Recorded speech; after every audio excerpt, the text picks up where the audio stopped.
ഇപ്പോൾ ഉണങ്ങിയ ഒരവസ്ഥയിലേക്ക് മാറിക്കൊണ്ടിരിക്കുകയാണ്.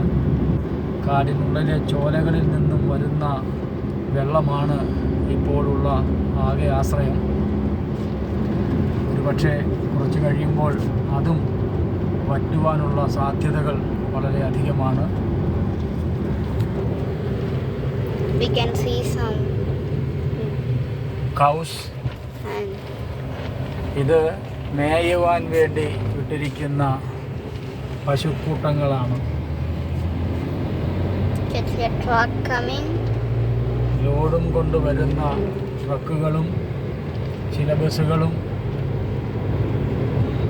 മേട്ടുപ്പാളയം വഴി ഊട്ടിക്ക് പോകുന്ന വിനോദസഞ്ചാര വാഹനങ്ങളും മാത്രമാണ് ഈ റൂട്ടുകളിൽ സാധാരണ കാണാറുള്ളത്.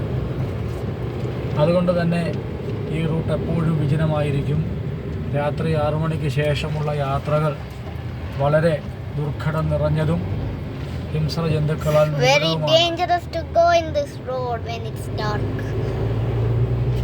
It's because there is so much curves and we can crash into other things. വഴിയിലൂടെ ഇടനീളം കൂടെ നമുക്ക് നിർത്തുവാനോ അങ്ങനെയുള്ള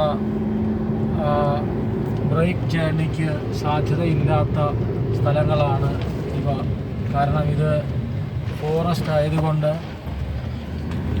ഫോറസ്റ്റിൻ്റെ അധീനതയിൽപ്പെട്ട സ്ഥലങ്ങളായതുകൊണ്ട് തന്നെ നമുക്കിവിടെ നിർത്തുവാനോ നമ്മുടെ യാത്ര നിർത്തിയിട്ട് തുടരുവാനോ ഒന്നും തന്നെ സാധ്യമല്ല.